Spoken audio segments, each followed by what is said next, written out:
അമൃത് Veni hair elixir presents daily news പ്രഭാത വാർത്തകൾ powered by Pulimoottil silks KSFE. Wow, ഇയാളുടെ മുടിക്കിപ്പോ നല്ല ഉള്ള നീളം വന്നല്ലോ. എന്റെ മുടി നോക്ക്. നീ നിന്റെ വൈറ്റമിൻ ഡി ലെവൽസ് ഒന്ന് ചെക്ക് ചെയ്യ്. വൈറ്റമിൻ ഡിയുടെയും ഈസ്ട്രോജന്റെയും കുറവാണ് മിക്ക ലേഡീസിന്റെയും ഹെയർ പ്രോബ്ലംസിന് പ്രധാന കാരണം. സ്ത്രീകളുടെ മുടി വളർച്ചയ്ക്കും ശക്തിക്കും അത്യാവശ്യമായ വൈറ്റമിൻ ഡിയാലും ഹെർബൽ ഈസ്ട്രോജനാലും സമ്പുഷ്ടമായ ആദ്യത്തെ hair elixir Amrit Veni hair elixir for women. നമസ്കാരം, ഞാൻ ഷാജി പത്മനാഭൻ. ഡെയിലി ന്യൂസിന്റെ പ്രഭാത വാർത്തകളിലേക്ക് സ്വാഗതം. ഇന്ന് മെയ് 11 ശനിയാഴ്ച. 50 ദിവസത്തെ ജയിൽവാസത്തിന് ശേഷം ഡൽഹി മുഖ്യമന്ത്രി അരവിന്ദ് കെജ്രിവാൾ ജയിൽ മോചിതനായി. കെജ്രിവാളിന്റെ മടങ്ങിവരവ് വൻ ആഘോഷമാക്കിയ പ്രവർത്തകർ വലിയ സ്വീകരണമാണ് അരവിന്ദ് കെജ്രിവാളിനായി ഒരുക്കിയത്. നിങ്ങളുടെ അടുത്തേക്ക് തിരികെ എത്തിയത് ആവേശത്തിലാക്കുന്നുവെന്നും സുപ്രീം കോടതിക്ക് നന്ദിയെന്നും പ്രതികരിച്ച അദ്ദേഹം ഏകാധിപത്യത്തിനെതിരെ പോരാടുമെന്ന് ഉറക്കെ പ്രഖ്യാപിക്കുകയും ചെയ്തു. കൂടാതെ ഇന്നുച്ചയ്ക്ക് 1 മണിക്ക് മാധ്യമങ്ങളെ കാണുമെന്നും അദ്ദേഹം അറിയിച്ചു. ഡൽഹി മുഖ്യമന്ത്രി അരവിന്ദ് കെജ്രിവാളിന്റെ ജാമ്യം കർശന ഉപാധികളോടെ. മദ്യനയ അഴിമതിയുമായി ബന്ധപ്പെട്ട കള്ളപ്പണം വെളുപ്പിക്കൽ കേസിൽ തന്റെ റോൾ സംബന്ധിച്ച് ഒരു പ്രതികരണവും നടത്തരുതെന്നും ലഫ്റ്റനന്റ് ഗവർണറുടെ അനുമതിയില്ലാതെ ഒരു ഫയലിലും ഒപ്പുവെക്കരുതെന്നും സുപ്രീം കോടതി ഉത്തരവിൽ പറയുന്നുണ്ട്. ഡൽഹി മുഖ്യമന്ത്രിയുടെ ഓഫീസോ ഡൽഹി സെക്രട്ടേറിയറ്റോ സന്ദർശിക്കരുതെന്നാണ് മറ്റൊരു പ്രധാന ഉപാധി. ഡൽഹി മുഖ്യമന്ത്രി അരവിന്ദ് കെജ്രിവാളിന് ജാമ്യം നൽകിയ സുപ്രീം കോടതി വിധി രാജ്യത്തിന്റെ ജനാധിപത്യ ചരിത്രത്തിലും ലോക്സഭാ തെരഞ്ഞെടുപ്പ് ഫലം നിശ്ചയിക്കുന്നതിലും നിർണായക സ്വാധീനമായി മാറുമെന്നും കേരള മുഖ്യമന്ത്രി പിണറായി വിജയൻ. ജനാധിപത്യത്തെ അട്ടിമറിച്ച് അധികാര ദുർവിനിയോഗത്തിലൂടെ ഭരണത്തിൽ കടിച്ചു തൂങ്ങാനുള്ള BJPയുടെ കുൽസിത നീക്കത്തിന് ഏറ്റ കനത്ത തിരിച്ചടിയാണ് സുപ്രീം കോടതി തീരുമാനമെന്നും എതിർശബ്ദങ്ങളെ അടിച്ചമർത്തി ഒരു സമഗ്രാധിപത്യ ശക്തിക്കും എന്നേക്കുമായി മുന്നോട്ടു പോകാനാവില്ലെന്നും പിണറായി വിജയൻ വ്യക്തമാക്കി.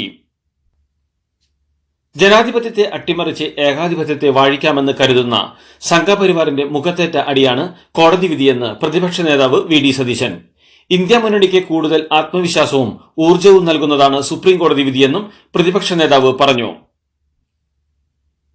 ഇതുപോലെ ചീപ്പായ ദുർബലനായ പ്രധാനമന്ത്രി ഇതിനു മുമ്പ് ഉണ്ടായിട്ടില്ലെന്ന് CPM സംസ്ഥാന സെക്രട്ടറി MV ഗോവിന്ദൻ. നെഞ്ചളവിന്റെ വീതിയിലും നീളത്തിലും എല്ലാവരും വലിയ പ്രതീക്ഷയിലായിരുന്നു. എല്ലാം തകർന്നു തരിപ്പിടമായി. നാട്ടിലെ RSSകാരന്റെ നിലവാരം പോലും ഇന്ത്യൻ പ്രധാനമന്ത്രിയുടെ വർഗീയ പ്രചാരണത്തോട് താരതമ്യം ചെയ്യാൻ സാധിക്കില്ല. അത്രയും ദുരന്തപൂർണമായ രീതിയിലേക്കാണ് പ്രധാനമന്ത്രി എത്തിച്ചേർന്നിരിക്കുന്നതെന്നും MV ഗോവിന്ദൻ പറഞ്ഞു. KSRTC ബസ്സിലെ മെമ്മറി കാർഡ് കാണാതായതിൽ ബസ്സിലെ ഡ്രൈവർ യദുവിനെയും കണ്ടക്ടർ സുബിനെയും സ്റ്റേഷൻ മാസ്റ്റർ ലാൽ സജീവിനെയും ഒന്നിച്ചിരുത്തി ചോദ്യം ചെയ്യും. 3 പേരെയും ഇന്നലെ ചോദ്യം ചെയ്ത ശേഷം വിട്ടയച്ചു. ഇവരെ വീണ്ടും ചോദ്യം ചെയ്യാൻ വിളിപ്പിക്കുമെന്നും മൊഴികളിലെ വൈരുദ്ധ്യം പരിശോധിക്കാനാണ് 3 പേരെയും ഒന്നിച്ചിരുത്തി ചോദ്യം ചെയ്യുന്നതെന്നും അന്വേഷണ സംഘം അറിയിച്ചു. IGP വിജയന് സ്ഥാനക്കയറ്റം. എലത്തൂർ ട്രെയിൻ തീവെപ്പ് കേസിൽ പ്രതിയുടെ യാത്രാവിവരം മാധ്യമപ്രവർത്തകർക്ക് ചോർത്തി നൽകിയെന്ന ആരോപണത്തിൽ സസ്പെൻഷനിലായിരുന്നു ഇദ്ദേഹം. ആരോപണങ്ങൾക്ക് വ്യക്തമായ തെളിവുകളൊന്നും ഇല്ലെന്ന് വകുപ്പ് തല അന്വേഷണത്തിൽ റിപ്പോർട്ട് ചെയ്യപ്പെട്ടതോടെ പോലീസ് അക്കാദമി ഡയറക്ടറായാണ് പുതിയ നിയമനം. ഡ്രൈവിംഗ് ടെസ്റ്റ് പരിഷ്കരണത്തിൽ ഗതാഗത വകുപ്പിനെതിരെ CPM ഏകപക്ഷീയമായി തീരുമാനം നടപ്പാക്കരുതെന്നും ചർച്ചകളിലൂടെ പ്രശ്നം തീർക്കണമെന്നും CPM ആവശ്യപ്പെട്ടു. അപകടങ്ങൾ ഒഴിവാക്കാനും നിലവാരം കൂട്ടാനും ഡ്രൈവിംഗ് ടെസ്റ്റ് പരിഷ്കരണം വേണമെന്നതിൽ രണ്ടഭിപ്രായമില്ല. ഒറ്റയടിക്ക് ഗതാഗത വകുപ്പ് തീരുമാനം പ്രഖ്യാപിച്ചതാണ് അസാധാരണ പ്രതിസന്ധിക്ക് കാരണമെന്നും CPM വ്യക്തമാക്കി. പണ്ട് മുത്തശ്ശിയുടെ കല്യാണക്കഥ കേട്ട മുതലെയുള്ള ആഗ്രഹമാണ് അന്നത്തെ മുത്തശ്ശിയെ പോലെ എന്റെ കല്യാണത്തിന് എടുത്തൊരുങ്ങണമെന്ന്.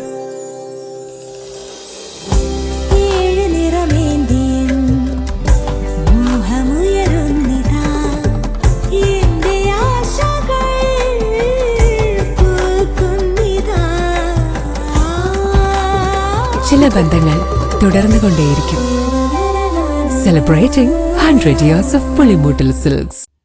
ശ്രീലേഖ IPSന്റെ സോളാർ ബില്ലിംഗ് സംബന്ധിച്ച പരാമർശങ്ങൾ വസ്തുതാവിരുദ്ധവും തെറ്റിദ്ധാരണാജനകവുമാണെന്ന് KSEB. സൗരോർജ്ജ ബില്ലിംഗിനെ പറ്റി ധാരണയില്ലാത്തതുകൊണ്ടാണ് ഇത്തരത്തിലുള്ള പ്രതികരണമെന്ന് വൈദ്യുത ബില്ലിലെ വിവരങ്ങൾ വിശദീകരിച്ച് KSEB പറഞ്ഞു. സോളാർ ബില്ലിംഗ് തട്ടിപ്പാണ്, അമിത തുക ഈടാക്കുന്നു, സോളാർ സ്ഥാപിക്കുമ്പോൾ ഓൺഗ്രിഡ് ആക്കരുത് തുടങ്ങിയ കാര്യങ്ങളാണ് ശ്രീലേഖ ഫേസ്ബുക്ക് പോസ്റ്റിൽ പറഞ്ഞിരുന്നത്. ജസ്ന തിരോധാന കേസിൽ 2 പേരെ സംശയമുണ്ടെന്ന് അച്ഛൻ ജെയിംസ്. മകളെ അപായപ്പെടുത്തിയതായി സംശയമുണ്ട്. തനിക്ക് കിട്ടിയ തെളിവുകൾ കോടതിക്ക് കൈമാറിയിട്ടുണ്ടെന്നും പുനർ അന്വേഷണത്തിൽ നല്ല പ്രതീക്ഷയുണ്ടെന്നും അദ്ദേഹം പറഞ്ഞു. CBI അന്വേഷണത്തിൽ വീഴ്ചയില്ല. ഇപ്പോഴും ഊമക്കത്തുകൾ വരുന്നുണ്ട്. താൻ നൽകിയ വിവരങ്ങൾ രഹസ്യമായി സൂക്ഷിക്കണമെന്ന് കോടതിയോട് ആവശ്യപ്പെട്ടിട്ടുണ്ടെന്നും അദ്ദേഹം കൂട്ടിച്ചേർത്തു. തിരുവനന്തപുരം കരമനയിൽ കാറിലെത്തിയ സംഘം യുവാവിനെ തലക്കടിച്ച് കൊലപ്പെടുത്തി. കരമന സ്വദേശി അഖിലാണ് കൊല്ലപ്പെട്ടത്. കഴിഞ്ഞയാഴ്ച ബാറിൽ വെച്ചുണ്ടായ തർക്കമാണ് കൊലപാതകത്തിൽ കലാശിച്ചതെന്നാണ് നിഗമനം. വേനൽ ചൂട് കൂടുന്നതിനാൽ ഏർപ്പെടുത്തിയ തൊഴിൽ സമയ ക്രമീകരണങ്ങളും മറ്റ് നിർദ്ദേശങ്ങളും പാലിക്കപ്പെടുന്നത് ഉറപ്പാക്കുന്നതിനായി പരിശോധന തുടർന്ന് തൊഴിൽ വകുപ്പ് 2650 പരിശോധനകളാണ് ഇതുവരെ പൂർത്തിയാക്കിയത്. നിയമലംഘനം കണ്ടെത്തിയ സ്ഥലങ്ങളിൽ അത് പരിഹരിക്കുകയും ആവർത്തിക്കാതിരിക്കുന്നതിന് നടപടികൾ സ്വീകരിക്കുകയും ചെയ്തിട്ടുണ്ട്. 4 വർഷ ബിരുദ കോഴ്സുകൾ ഈ അക്കാദമിക് വർഷം ആരംഭിക്കുമെന്ന് ഉന്നത വിദ്യാഭ്യാസ മന്ത്രി ആർ ബിന്ദു. 3 വർഷം പൂർത്തിയാകുമ്പോൾ ബിരുദവും 4ാം വർഷത്തിൽ ഓണേഴ്സും ലഭിക്കും. സംസ്ഥാനത്തെ എല്ലാ സർവകലാശാലകളിലും ഒരേ അക്കാദമിക് കലണ്ടർ നിലവിൽ വരുമെന്നും ആർ ബിന്ദു അറിയിച്ചു. 4ാം ലോക കേരള സഭയുടെ നടത്തിപ്പിനായുള്ള സംഘാടക സമിതി രൂപീകരിച്ചു. മന്ത്രിമാരായ GR Anil, V Sivankutty, Norka roots resident vice chairman P Sreeramakrishnan, പ്രവാസി ക്ഷേമനിധി board chairman KV Abdul Khader എന്നിവരാണ് രക്ഷാധികാരികൾ. ജൂൺ 13 മുതൽ 15 വരെ തിരുവനന്തപുരത്താണ് 4ാം ലോക കേരള സഭ. തൃപ്പൂണിത്തുറ നിയമസഭാ തെരഞ്ഞെടുപ്പിൽ കോൺഗ്രസ് നേതാവ് കെ ബാബുവിന് അനുകൂലമായ കേരള ഹൈക്കോടതി വിധിക്കെതിരെ M സ്വരാജ് സുപ്രീം കോടതിയിൽ അപ്പീൽ നൽകി. തൃപ്പൂണിത്തുറ നിയോജക മണ്ഡലത്തിലെ കെ ബാബുവിന്റെ തെരഞ്ഞെടുപ്പ് വിജയം ചോദ്യം ചെയ്ത ഹർജി ഹൈക്കോടതി തള്ളിയിരുന്നു. ഇതിനെതിരെയാണ് സ്വരാജ് സുപ്രീം കോടതിയിൽ അപ്പീൽ നൽകിയത്. അന്തരിച്ച ബിലീവേഴ്സ് ഈസ്റ്റേൺ ചർച്ച് പരമാധ്യക്ഷൻ മാർ അത്തനേഷ്യസ് യോഹാൻ മെത്രാപ്പൊലീത്തയുടെ ഭൗതികദേഹം ഈ മാസം 20-ന് കേരളത്തിലെത്തിക്കും. അന്ന് തിരുവല്ല സെന്റ് തോമസ് നഗറിലെ ബിലീവേഴ്സ് കൺവെൻഷൻ സെന്ററിൽ പൊതുദർശനത്തിന് വയ്ക്കും. തുടർന്ന് മെയ് 21-ന് saint Thomas believers eastern church കത്തീഡ്രലിൽ ഖബറടക്കം നടത്തും. സമയക്രമങ്ങളും മറ്റ് വിവരങ്ങളും പിന്നീട് അറിയിക്കുമെന്ന് ബിലീവേഴ്സ് ഈസ്റ്റേൺ ചർച്ച് സിനഡ് അറിയിച്ചു. കണ്ണഞ്ചിപ്പിക്കുന്ന നക്ഷത്രത്തിളക്കവുമായി KSFEയുടെ ഗാലക്സി ചിട്ടികൾ വരവായി. 100% സുരക്ഷിതത്വവും മെഗാ ബമ്പർ നറുക്കെടുപ്പിലൂടെ ഭാഗ്യം കടാക്ഷിക്കുന്നവർക്ക് ബെൻസ് കാറും ലഭിക്കുന്നു. ഒപ്പം 17 ഇന്നോവ കാറുകളും 170 ഐഫോണുകളും. ഗാലക്സി ചിട്ടി, ഇനി ആഘോഷ ചിട്ടി. ഡൽഹിയിൽ മണിക്കൂറിൽ 70 കിലോമീറ്റർ വേഗത്തിൽ അതിശക്തമായ പൊടിക്കാറ്റിന് സാധ്യത. അതിശക്തമായ കാറ്റിൽ കൃഷി നശിക്കാനും കെട്ടിടങ്ങൾക്ക് ഭാഗികമായി കേടുപാടുകൾ സംഭവിക്കാനും പുൽവീടുകളും കുടിലുകളും തകരാനും അധികം കനമില്ലാത്ത വസ്തുക്കൾ പറന്നുപോകാനും സാധ്യതയുണ്ടെന്ന് മുന്നറിയിപ്പിൽ പറയുന്നു. ജനങ്ങളോട് വീടിനകത്ത് തന്നെ തങ്ങാൻ ആവശ്യപ്പെട്ട കാലാവസ്ഥാ കേന്ദ്രം അത്യാവശ്യ കാര്യങ്ങൾക്ക് മാത്രമേ പുറത്തിറങ്ങാവൂ എന്നും മുന്നറിയിപ്പ് നൽകിയിട്ടുണ്ട്. ഈ വാരാന്ത്യത്തിൽ സൂര്യനിൽ നിന്ന് തീവ്രമായ സൗരക്കൊടുങ്കാറ്റ് ഉണ്ടാകുമെന്നും സൗരക്കൊടുങ്കാറ്റ് ഭൂമിയെ ബാധിക്കുമെന്നും US ബഹിരാകാശ കാലാവസ്ഥാ പ്രവചന കേന്ദ്രം അറിയിച്ചു. 2005 ജനുവരിക്ക് ശേഷമുള്ള ഇത്തരത്തിലുള്ള ആദ്യ കൊടുങ്കാറ്റായിരിക്കുമെന്നും നാവിഗേഷൻ സംവിധാനങ്ങൾ ലോകമെമ്പാടുമുള്ള ഉയർന്ന ഫ്രീക്വൻസി റേഡിയോ എന്നിവയ്ക്കും ഭീഷണി ഉയർത്തുമെന്നും റിപ്പോർട്ടിൽ പറയുന്നു. വളരെ അത്യപൂർവമായ സംഭവവികാസമാണിതെന്നും സൂര്യന്റെ അന്തരീക്ഷത്തിൽ നടക്കുന്ന സൗരക്കൊടുങ്കാറ്റ് വെള്ളിയാഴ്ച വൈകി ആരംഭിച്ച് ഞായറാഴ്ച വരെ നിലനിൽക്കുമെന്നും ഭൂമിയിൽ ഏകദേശം 60 മുതൽ 90 മിനിറ്റ് വരെ ഇതിന്റെ സ്വാധീനമുണ്ടാകുമെന്നും ശാസ്ത്രജ്ഞർ പറയുന്നു.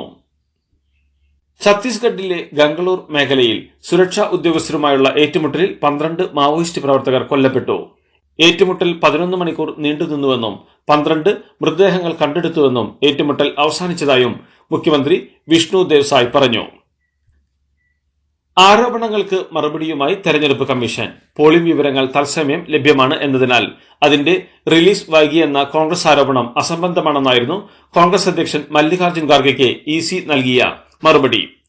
തെരഞ്ഞെടുപ്പ് നടപടികളുടെ വിശ്വാസ്യതയിൽ ആശയക്കുഴപ്പം പരത്താനുള്ള പക്ഷപാതപരവും ആസൂത്രിതവുമായ ശ്രമത്തിന്റെ പ്രതിഫലനമാണ് ഈ പ്രസ്താവനകളെന്നും തെരഞ്ഞെടുപ്പ് കമ്മീഷൻ ഖാർഗെയ്ക്ക് അയച്ച കത്തിൽ പറഞ്ഞു. കോൺഗ്രസ് നേതാവ് രാഹുൽ ഗാന്ധി ഒളിച്ചോടുമെന്ന് അറിയാമായിരുന്നുവെന്നും അമേഠി മണ്ഡലം ഇത്തവണയും നിലനിർത്തുമെന്നും BJP നേതാവും അമേഠിയിലെ NDA സ്ഥാനാർത്ഥിയുമായ സ്മൃതി ഇറാനി. പേടികൊണ്ടാണ് രാഹുൽ ഗാന്ധി റായ്ബറേലിയിൽ പോയതെന്നും താൻ അമേഠിയിൽ ഒന്നും ചെയ്തില്ലെന്ന് ഒളിച്ചോടിയവർക്ക് പറയാൻ അവകാശമില്ലെന്നും സ്മൃതി ഇറാനി കൂട്ടിച്ചേർത്തു. വനിതാ ഗുസ്തി താരങ്ങളുടെ പരാതിയിൽ മുൻ ദേശീയ ഗുസ്തി ഫെഡറേഷൻ അധ്യക്ഷനായ ബ്രിജ്ഭൂഷൺ സിംഗിനെതിരെ കുറ്റം ചുമത്തി ഡൽഹി റൌസ് അവന്യൂ കോടതി. സ്ത്രീകൾക്കെതിരായ ലൈംഗിക അതിക്രമം, കുറ്റകരമായ ഭീഷണിപ്പെടുത്തൽ അടക്കമുള്ള വകുപ്പുകൾ ചുമത്തിയിട്ടുണ്ട്. മുൻ ദേശീയ ഗുസ്തി ഫെഡറേഷൻ സെക്രട്ടറി വിനോദ് തോമറിനെതിരെയും കോടതി കുറ്റം ചുമത്തിയിട്ടുണ്ട്. ഭീഷണിപ്പെടുത്തൽ അടക്കമുള്ള വകുപ്പുകളാണ് തോമറിന് എതിരെ ചുമത്തിയിരിക്കുന്നത്. 6 വനിതാ ഗുസ്തി താരങ്ങളാണ് ബ്രിജ്ഭൂഷണെതിരെ കോടതിയെ സമീപിച്ചത്. മുൻ ദേശീയ ഗുസ്തി ഫെഡറേഷൻ അധ്യക്ഷനായ ബ്രിജ്ഭൂഷണെതിരെ കുറ്റം ചുമത്തിയ കോടതി നടപടി തങ്ങളുടെ പോരാട്ടത്തിന്റെ അടുത്ത ചൂടാണെന്നും ബ്രിജ്ഭൂഷനെ ശിക്ഷ ലഭിക്കുന്നതുവരെ പോരാടുമെന്നും ഗുസ്തി താരം സാക്ഷി മാലിക്. നടപടി മൂലം ഫെഡറേഷനിലെ ലൈംഗിക ചൂഷണം അവസാനിക്കുമെന്നാണ് പ്രതീക്ഷയെന്നും ഇരകളായവർ അനുഭവിച്ചത് നാളെ വരുന്ന പെൺകുട്ടികൾ അനുഭവിക്കരുതെന്നും സാക്ഷി മാലിക് പറഞ്ഞു. ഇന്ത്യൻ പുരുഷ ജാവലിൻ താരം നീരജ് ചോപ്രയ്ക്ക് ദോഹ ഡയമണ്ട് ലീഗിൽ 2ാം സ്ഥാനം. 5ാമത്തെയും അവസാനത്തെയും ത്രോയിൽ 88.36 മീറ്റർ ദൂരം കണ്ടെത്തിയാണ് നീരജ് ദോഹ ഡയമണ്ട് ലീഗിൽ വെള്ളി മെഡൽ അണിഞ്ഞത്. വെറും 0.02 മീറ്ററിനാണ് ഇന്ത്യൻ സൂപ്പർ താരത്തിന് 1ാം സ്ഥാനം നഷ്ടമായത്. ചെക്ക് റിപ്പബ്ലിക്കിന്റെ യാക്കൂബ് ബദ്ലയ ആണ് നീരജിനെ പിന്നിലാക്കി ഈ ഇനത്തിൽ 1ാമത് ഫിനിഷ് ചെയ്തത്. IPL-ൽ ചെന്നൈ സൂപ്പർ കിങ്സിനെതിരെ ഗുജറാത്ത് ടൈറ്റൻസിന് 35 റൺസിന്റെ തകർപ്പൻ വിജയം. ആദ്യം ബാറ്റിംഗിനിറങ്ങിയ ഗുജറാത്ത് ടൈറ്റൻസ് നിശ്ചിത 20 ഓവറിൽ 3 വിക്കറ്റ് മാത്രം നഷ്ടപ്പെടുത്തി 231 റൺസ് എടുത്തു. ഓപ്പണർമാരായ ശുഭ്മാൻ ഗിൽ 55 പന്തിൽ 104 സായ് സുദർശൻ 51 പന്തിൽ 103 റൺസ് എടുത്തു. IPL ചരിത്രത്തിലെ ഉയർന്ന ഓപ്പണിംഗ് കൂട്ടുകെട്ടിന്റെ റെക്കോർഡിനൊപ്പം ഗില്ലും സായും ഇടം പിടിച്ചു. ഇരുവരും 50 വീതം പന്തുകളിലാണ് സെഞ്ചുറികൾ പൂർത്തിയാക്കിയത്. 232 റൺസ് വിജയലക്ഷ്യം പിന്തുടർന്ന ചെന്നൈക്ക് 8 വിക്കറ്റ് നഷ്ടത്തിൽ 196 റൺസ് എടുക്കാനേ സാധിച്ചുള്ളൂ. ഇതോടുകൂടി ഡെയിലി ന്യൂസിന്റെ ഇന്നത്തെ പ്രഭാത വാർത്തകൾ സമാപിക്കുന്നു. ഡെയിലി ന്യൂസിന് വേണ്ടി വാർത്തകൾ വായിച്ചത് ഷാജി പത്മനാഭൻ. DailyNewsLive.in വാർത്തകൾ വിരൽ തുമ്പിൽ.